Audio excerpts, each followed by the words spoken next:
আসসালামু আলাইকুম। আশা করি ভালো আছেন এবং সুস্থ আছেন। আজকের ভিডিওতে খুবই ইম্পর্ট্যান্ট একটা ডিভাইস সম্পর্কে আপনাদের পরিচয় করে দিব। আর সেটা হচ্ছে পোর্টেবল নেবুলাইজার মেশিন।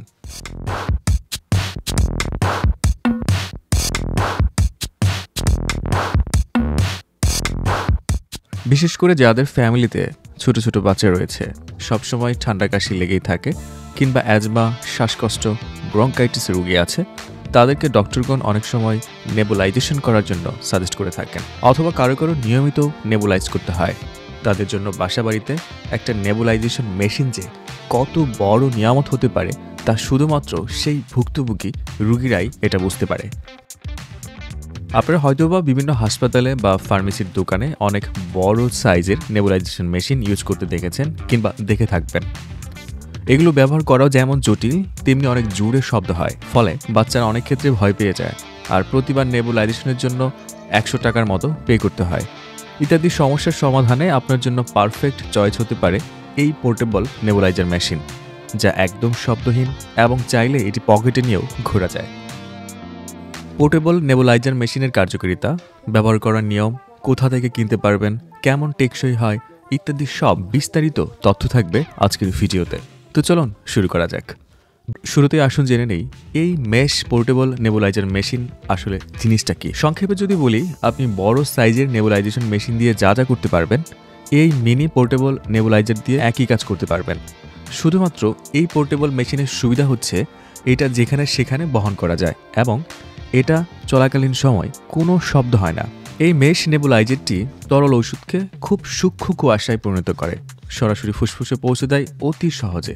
এটা বিশেষ করে শ্বাসকষ্ট, অ্যাজমা, সিওপিডি, ঠান্ডা কাশি, শিশুদের ব্রঙ্কাইটিস ইত্যাদি সমস্যায় ব্যাপকভাবে ব্যবহার হয়ে থাকে। এবং খেয়াল করে দেখবেন ডক্টরগণ প্রায়শই এই ধরনের কন্ডিশনে নেবুলাইজেশন করার জন্য সাজেস্ট করে থাকেন।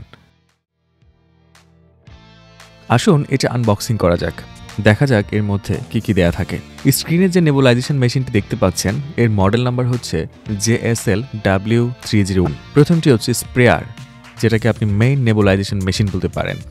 একটি পাবেন অ্যাডাল্ট মার্কস, যা দিয়ে বড় থেকে বৃদ্ধ মানুষ পর্যন্ত নেবুলাইজেশন করা যায়, এবং আরেকটি পাবেন চিলড্রেন মার্কস, যেটি মূলত শিশুদের জন্য ডিজাইন করা।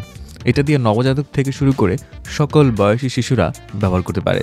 সাথে আরেকটি ইউএসবি কর্ড দেয়া আছে, যেটা দিয়ে চার্জ কিংবা সরাসরি পাওয়ার ব্যাংক বা ইউএসবি থেকেও চালাতে পারেন। আর এই সব কিছু আরও ভালোভাবে বোঝার জন্য একটা ইনস্ট্রাকশন ম্যানুয়াল দেওয়া আছে। এর পেছনে দুইটা পেন্সিল ব্যাটারি সেট করা যাবে, যা দিয়ে আপনি পেন্সিল ব্যাটারি দিয়েও চালাতে পারেন। বলে রাখা ভালো, এটা পাওয়ার কনজাম্পশন অনেক কম, ফলে দুইটা পেন্সিল ব্যাটারি দিয়ে নিয়মিত 30 মিনিট ইউজ করলেও 8 দিনের বেশি ব্যাকআপ পাওয়া সম্ভব। আর এই জায়গায় ওষুধ দিতে হয়। ডাক্তার আপনাকে যে ওষুধ যতটুকু পরিমাণ সাজেস্ট করবেন, ঠিক ততটুকু পরিমাণ ওষুধ এখানে ঢালবেন।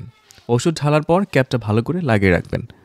জিনিসটা ছোট হলে কি হবে, এটার এয়ার প্রেশার কিন্তু 70 থেকে 106 কিলো প্যাসকেল পর্যন্ত। তাই এটি দেখতে ছোট বিধায় প্রেশার কম হবে এমন ভাবার কোনো কারণ নেই। সবথেকে বড় কথা, এই ডিভাইসটি আপনি 4000 বারের উপরে ব্যবহার করতে পারবেন। মোটামুটি 3-4 বছর অনায়াসে চলে যাবে। এছাড়া এই ডিভাইসটার 1 বছরের অফিসিয়াল ওয়ারেন্টি দেয়া আছে, তাই ডিভাইসের কোয়ালিটি নিয়ে চিন্তার কোনো কারণ নেই। আসুন জানা যাক মূলত কাদের জন্য এই পোর্টেবল মেশ নেবুলাইজারটি উপযোগী। বিশেষ করে যারা অ্যাজমা রোগী আছেন, তাদের জন্য এটা বিশেষ প্রয়োজনীয় একটি ডিভাইস। আপনি চাইলে যখন তখন ইউএসবি চার্জারের মাধ্যমে অথবা ব্যাটারি দিয়েই এটা যেখানে সেখানে ইউজ করতে পারেন। অ্যালার্জিতে শ্বাস আটকে যাওয়া রোগীদের ডক্টর নেবুলাইজেশন করার জন্য সাজেস্ট করতে পারেন। এই ধরনের একটা ডিভাইস যদি আপনার বাসায় থাকে, আপনি চাইলে বাসায় বসেই এটা ব্যবহার করতে পারেন। সিওপিডি চিকিৎসায় যারা আক্রান্ত, মানে যারা দীর্ঘদিন যাবৎ বুকে সমস্যায় ভুগছেন, তাদেরও ডাক্তারের পরামর্শ নিয়ে নেবুলাইজেশন করতে হয়। তাদের জন্য এটা একটা প্রথম পছন্দের জিনিস হতে পারে। শিশুদের শ্বাসকষ্ট, ঠান্ডা কাশি, কফ জমাট প্রতিরোধে ডাক্তার প্রায়ই নেবুলাইজেশন করার জন্য সাজেস্ট করে থাকেন। কিন্তু বড় মেশিনগুলোতে অনেক শব্দ হয়, ফলে শিশুরা ভয় পেয়ে যায় এবং নেবুলাইজেশন করার সময় প্রচুর কান্নাকাটি করে, যা অনেক সময় বিরক্তিকরের কারণ হয়ে দাঁড়ায়। ফলে নেবুলাইজেশন করতে বাচ্চা মায়েদের অনাগ্রহ হতে দেখা যায়। অনেক সময় দেখা যায় ডক্টর যে কয়দিন নেবুলাইজেশন করতে বলেছেন, এই সমস্যার কারণে এই কোর্স কমপ্লিট করা হয় না। এই ধরনের সমস্যা নিরসনে এই ডিভাইসটি আপনার প্রথম পছন্দ হতে পারে। নেবুলাইজ করার আগে যে জিনিসটা মাথায় রাখবেন তা হচ্ছে ডক্টর যেভাবে যে ওষুধ দিয়ে যতক্ষণ সাজেস্ট করবেন ঠিক ততক্ষণ নেবুলাইজ করবেন। কোন ওষুধ কতক্ষণ পর্যন্ত নেবুলাইজেশন করবেন তা প্রেসক্রিপশনে লেখা থাকবে। ওই মোতাবেক নেবুলাইজেশন করবেন এবং কত দিন দিতে হবে সেটাও ডক্টর আপনাকে বলে দিবেন। আর প্রতিবার নেবুলাইজেশন করার পর মাস্কটি ভালো করে ধুয়ে সংরক্ষণ করবেন। এরকম একটা ভালো মানের নেবুলাইজার মেশিন যদি আপনি বাজার থেকে কিনতে যান, তাহলে আপনার ১,০০০ টাকা থেকে ১,২০০ টাকার মতো খরচ হতে পারে। কিন্তু ভিডিও ডিসক্রিপশনে একটা লিঙ্ক দেওয়া থাকবে, যেখান থেকে আপনার মাত্র ৬০০ টাকার আশেপাশেই এই মেশ নেবুলাইজার মেশিনটি সংগ্রহ করতে পারেন। তবে এই অফারটি থাকবে সীমিত সময়ের জন্য। আশা করি এই পোর্টেবল নেবুলাইজার মেশিন সম্পর্কে মোটামুটি একটা ধারণা পেয়েছেন।